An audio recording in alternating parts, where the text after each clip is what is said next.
पढ़ाने भी जाते थे। लूकरगंज पैदल जी। कर्नलगंज फिर लूकरगंज। ये जब वो प्रोफेसर नहीं थे, जब स्टूडेंट लाइफ में थे। लाइफ में स्टूडेंट। और साइकिल नहीं थी तो साइकिल का किराया 4 आने लगता था। अच्छा। 2 घंटे के लिए साइकिल दे दो हाँ। तो हमको पढ़ाने जाना है, तो वो साइकिल लेकर लूकरगंज यहाँ से बहुत दूर होगा। बहुत दूर है। हाँ। तो वो कितने किलोमीटर होगा भैया? 12 किलोमीटर। साइकिल से जाते थे, बच्चों को पढ़ाते थे। अब वो फैमिली अभी भी है। सुनिए अच्छा। भाई साहब, हाँ। एक बात सुने। जी। जो बच्चे पढ़ते थे उनके फादर की साइकिल की दुकान थी। अच्छा। तो दादा ने कहा कि हमको हर रोज 4 आना पैसा खर्च करना खर्च जाता है, तो हमें आप लोग जितने दिन तक आपके साइकिल का पैसा न भर जाए उतने दिन तक के लिए साइकिल दे दीजिए, जितना ट्यूशन में हमको मिलता है काटते जाइएगा। फिर दादा वो साइकिल लेकर, दादा बहुत कठिनाई से पढ़ाए। दादा माँ बताती थी रोने लगती। दादा की आर्थिक स्थिति बहुत खराब। मित्रों, स्थितियाँ ऐसी आ जाती हैं कभी कभी कि आदमी की ज़िंदगी में जीवन जीने की जंग जो होती है ना, वो एक ऐसे दौर में आ जाती है जहाँ से केवल भुक्तभोगी जान सकता है।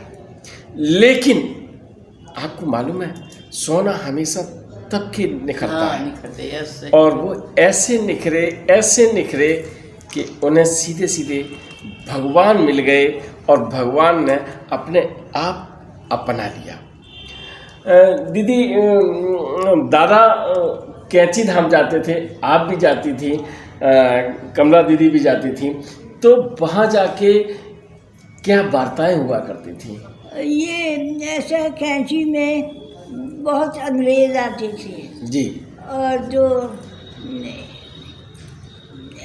ट्रांसलेटर दादा काम करते थे, वो दादा को अंग्रेज़ी भी आती थी और हिंदी भी आती थी, तो ट्रांसलेट करके सबको बताती थी।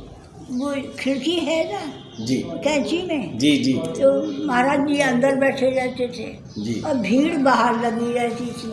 जी। तो किसी ने फॉरेनर कहा तो फॉरेनर वो ट्रांसलेट करके ज़्यादा बता रहे थे कि महाराज जी ये बोल रहा है। के शाह बताया जाता है कि वो ट्रांसलेटर थे, विदेशी जो भक्त आते थे उनसे। लेकिन ऐसा भी हुआ है कि महाराज जी जर्मनी के लोगों से अकेले बैठ के बातें की, और जर्मनी में की, अंग्रेजी में की, और जो के शाह ने खुद सुनी और उन्होंने बताया कि आप तो इनसे बातें कर रहे थे।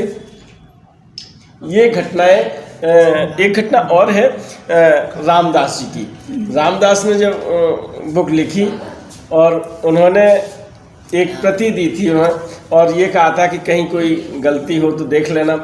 उन्हें मालूम था कि अंग्रेजी नहीं जानते और अंग्रेजी पुस्तक समर्पित करनी थी, लेकिन कुछ दिनों बाद जब उसकी चर्चा चली तो महाराज जी ने कहा कि यहाँ इस पैरा में ये गलती है और यहाँ कॉमा नहीं लगाया। इस तरह की बात देखने को मिली थी।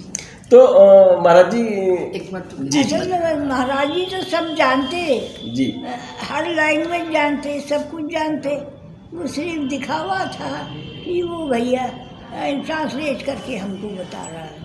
अच्छा दीदी, एक और विशेष बात पूछता हूँ मैं, अगर आपको लगे तो बताना, नहीं लगे तो। आज हम इस घर में बैठे हैं, आपने, कमला दीदी ने, दादा मुखर्जी ने, सबने महाराज जी के दर्शन हनुमान स्वरूप में किए हैं। दीदी ने नहीं। अच्छा, हमने आप नहीं। अच्छा, ये हनुमान के रूप में कमला दीदी और दादा साक्षात इसी दरवाजे पर। अच्छा, वो विशाल काय शरीर दादा और दीदी, कमला दीदी, कमला, और माँ मौसी नहीं, उन्होंने नहीं किए ना, दीदी ने भी नहीं किया। मैंने भी वो नहीं किया। वो रूप नहीं। अच्छा, बताया तो होगा। हाँ, नहीं तो बताया लोगों ने, मगर महाराज जी मेरे साथ तो जैसे कि पिता के स्वरूप बहुत प्यार करते थे। जी जी। बहुत। अ, मुझे वहाँ ऑफिस में कुछ लोगों ने तंग किया जी। कि उन दिनों में कॉन्ट्रैक्ट पे सर्विस होती थी जी कि ये तंग हो जाएगी जी। तो निकाल दी जाएगी तो हमें कॉन्ट्रैक्ट मिल जाएगा। जी। खूब तंग करते थे। अच्छा। तो मैं एक दिन सोचा कि मैं रिज़ाइन कर देती हूँ, मैं हम्म। कॉन्ट्रैक्ट लूँगी नहीं। अच्छा। महाराज जी आ गए। महाराज जी कहने लगे तू बहुत परेशान है, नौकरी छोड़ने की सोच रही है। मैंने कहा हाँ। कहने लगे कि मैं सब सालों को निकाल दूंगा। अच्छा। हाँ, कोई चिंता न कर। और इस तरह से महाराज जी गालियाँ भी देते थे। गालियाँ, मैं बस ये पूछने वाला था कि कि कुछ भक्त जो महाराज जी के ऐसे हैं जो सानिध्य में रहे हैं और उन्होंने ये कहा कि गाली दे दे तो उसका भाग्य खुल जाता था। तो जब वो गाली देते थे तो गुस्से में तमतमा जाते थे या हंस के गाली देते थे? वो हंस के देते थे। हाँ। गाली दे के ही बात करते थे। अच्छा। हाँ, तो हम लोगों को तो बड़ा मज़ा आता था कि महाराज जी इस जैसे से बोल रहे हैं। तो कहा कि सबको भगा दूंगा। और 15 दिन के अंदर 6-7 लोग थे मेरे को तंग करते थे। जी। किसी की भुज गया, हाँ। किसी का एंडमेंट्स भेजा, हाँ दूर दूर भेजा। हाँ। तो सब समझिए बात क्या है, सबके ट्रांसफ़र हो रहे सबके हैं। ट्रांसफर हो रहे हैं। हाँ। हाँ। तो किसी ने कहा भी हम्म। भाई उसको तंग मत करो, हम्म। उसको बेकार में तंग करते हो। दीदी, यहाँ पर जो विदेशी भक्त आते थे हाँ। उनके साथ उमादत्त शुक्ला, जीवन बाबा, ये केहर सिंह जी, मल्होत्रा साहब, सूरज मल्होत्रा, सूरज नारायण मेहरा। सूरज नारायण मेहरोत्रा और जो आभा माथुर, शमशेर सिंह माथुर, ये लोग यहाँ पर जब आया करते थे तो जो भंडारे की व्यवस्था घर में चलती थी वो कैसे चलती थी? अब देखिए, एक बार महाराज जी आए जी तो 20-25 लोग आए। जी। अब कैसे, शाम का टाइम, मैं इसको सोच रही थी कैसे किया जाए। मैंने कहा, मन में सोच रही थी आलू रखे हुए हैं और गोभी रखी हुई है। तो एक लड़के को मैंने बिठाया, छोटा था। जी। मैंने कहा तू जल्दी से आलू काट, हम्म। गोभी काट। और यहाँ पर इसी जगह जी। ईंटें लगाकर चूल्हा बना दिए। जी। इसी जगह, ये जगह, हाँ इसी जरा जगह। कैमरा घुमा के दिखाइए। हाँ। इस जगह की बात कर रही हैं। ये आंगन है, कुर्सी के उसमें मध्य में जो आपको दिखाई पड़ रहा है उधर ही दीदी बता रही हैं। तो इसी जगह चूल्हा बना था। चूल्हा उसने ईंटें रख ली। हाँ, ईंटें रख के चूल्हा बनाया जी। और मट्टी भी लगा दी। गार्डन से लाकर मट्टी थी तो वो मट्टी से चूल्हा बनाया। और उसने कहा आपका चूल्हा तैयार हो गया। उस चूल्हे में रात 10 बजे तक खाना हमने खिलाया। अच्छा। हाँ, और ऊपर ओस, जनवरी का महीना, ओस पड़ रही है, पर कुछ पता नहीं चलता था, काम में लगे रहते थे। काम में। अच्छा दीदी, जैसे मान लीजिए 10 लोगों का भोजन बनाया और आ गए 40 लोग, सब हो जाता था। रोटी? पता नहीं कैसे होता था। मैंने खुद बनाया है हम्म। कि रोटियां सेकती जा रही हूँ, खिलाती जा रही हूँ। हाँ। कोई लिमिट नहीं आ रही है कि कहाँ नहीं। कितना बन रहा है? ना। टोकरी भर के बनती थी रोटी। जी। यूँ के बाहर के लोग थके हुए आते थे, भूख भी लगती थी, रोटी बनती थी। ये यहाँ लगभग रोज ही भंडारा चलता था। रोज। भंडारे की बात मैं आपसे हमेशा किया करता हूँ, तो आज मेरी बात तो आप सुन ही रहे हैं। आज दीदी कह रही हैं कि भंडारा महाराज जी जहाँ रहते थे वहाँ होता था। चर्च लेन में भी आपका भंडारा यहाँ चलता रहता था और दीदी ने तो खुद रोटियाँ बना बना के भक्तों को खिलाई हैं। तो आप भी इस एपिसोड के माध्यम से एक प्रण कर लीजिएगा कि जितनी क्षमता है उसमें अन्नदान दीजिएगा। अन्नदान हाँ दीदी, अन्नदान करना चाहिए और वो करना चाहिए। खूब करना चाहिए। आप समझ लीजिए, आप थोड़ी सी इच्छा करेंगे और ये भी मान लीजिएगा, देखिए जब आप अन्नदान करेंगे तो कुछ खत्म नहीं होगा, है ना। अब मैं दीदी से पूछता हूँ कि बेसन जो खत्म हो गया था क्या हुआ था? वो तो बड़ी मजेदार बात। हाँ क्या हुआ था? महाराज जी बेसन की रोटी पसंद करते थे जी। मैंने आटा हो उसमें थोड़ा सा बेसन मिला लो तो उसका आटा बना के बेसनी रोटी खाते थे। अच्छा। अब बेसन था नहीं घर में। जी। अब मेरी बहन बहुत परेशान कि डिब्बा देखा तो इतना सा बेसन पड़ा है। जी। उन्होंने फिर दूसरा डिब्बा देखा, आश्चर्यचकित कि दूसरा डिब्बा जो था भरा बेसन से। अच्छा। हाँ, बल्कि उन्होंने मंगाया नहीं कहीं से, बेसन आ गया। बेसन आ गया। बताए हाँ। ऐसा हुआ कि बेसन नहीं था घर में। अच्छा। दादाजी के सिद्धांत ये थे जी। कि घर में सब चीज भरा होना चाहिए। कब महाराज जी आ जाएंगे पता नहीं। तो एक दिन रात में वाकई में बेसन थोड़ा था, एक पाव रहा होगा। तो दीदी ने कहा, एक कुटुल दीदी के दूध ले आते थे। जी। तो दीदी ने कुटुल से कहा, कुटुल कल हमें तारागंज से बेसन ला देना जी। या चने की दाल ला देना। जी। उसने कहा ठीक है। रात में आ गए महाराज जी।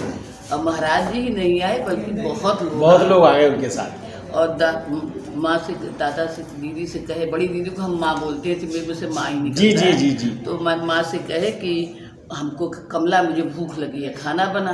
जी। तो माँ सोची कि चले दीदी माँ मौसी माँ यहाँ सोती थी जहाँ मैं सोती हूँ जी। कि माँ मौसी माँ को जगाएं, वो लोग सहयोग कर देंगी, कई लोग हैं, सबको बन जाएगा खाना। जी। तो बाबा ने कहा कि बाबा ने कहा, कमला तू ही अपने हाथ से बना बेसन की रोटी, चल अब मैं बेसन की पूरी खाऊंगा। अब बेसन है नहीं किचन में। अब दीदी परेशान कि बेसन तो थोड़ा ही है, फिर अब क्या करें, बहुत लोग हैं। फिर माँ ने एक रसोई है, आज भी वो रसोई हम लोग एलईडी रखे हैं जी चूल्हा, जी। तो वहाँ माँ गई और जलाई, जला करके सोची बेसन थोड़ा सा है लेकिन ज़्यादा लोग हैं, बाबा के लिए बेसन की पूरी, सबके लिए वो बना देंगे। जी। जब माँ ने खोला तो पूरा डब्बा बेसन से भरा हुआ, पहले से ही भरा रखा हुआ भरा है। हुआ। अब माँ ने बना भी लिया, माँ भूल गई कि बेसन नहीं है। बेसन नहीं है। अब बेसन की पूरी बनी, सब लोग खाए पिए भैया। सुबह कुटुल आया तो कुटुल कहता है, बहू जी पैसा दे दीजिए, बाबा आए हुए हैं, बेसन चाहिए ना। कल कही थी, कहा कुटुल बेसन तो भरा हुआ है। बेसन तो पूरा डिब्बा भरा हुआ है। एक बार महाराज जी आए जी। तो खाना बन चुका था और मौसी जी रोटियां पहले ही सेक कर रख लेती थी डब्बे में, कटोरदान में, जी। कि बस आधे घंटे के बाद खाएंगे जी। तो रोटी निकाल के दे देंगे। जी। अब महाराज जी आ गए। जब महाराज जी आ गए तो महाराज जी ने कहा खाना ला। अब 2 रोटी दी, 3 रोटी दी और कटोरदान भरा हुआ था। अब वो देती जा रहे हैं, वो खाते जा रहे हैं, खाते जा रहे हैं, बांटते जा रहे हैं। अच्छा।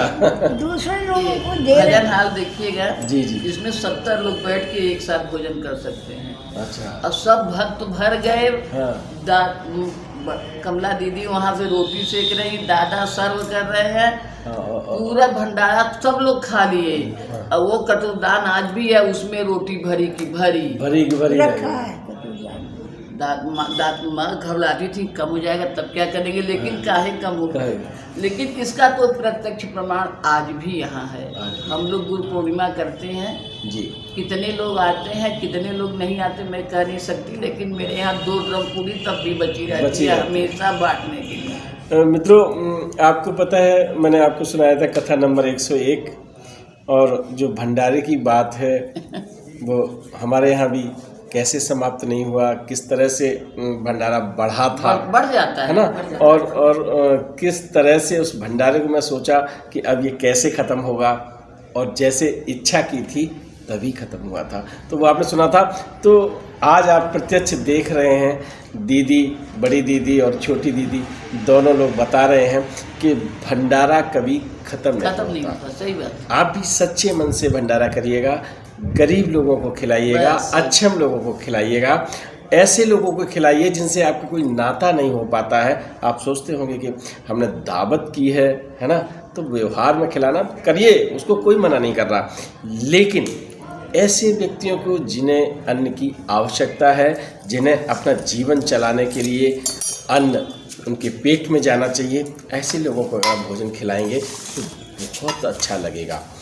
मैं पुनः बात करूंगा, तब तक के लिए छोटे से अंतराल के लिए राम। नमक वाली वीडियो पसंद आए तो लाइक कीजिए, शेयर कीजिए, सब्सक्राइब बटन पर क्लिक करके चैनल को सब्सक्राइब करें और बेल आइकन दबाना बिल्कुल ना भूलें, ताकि हमारे अपडेट वीडियो आपको मिलते रहें।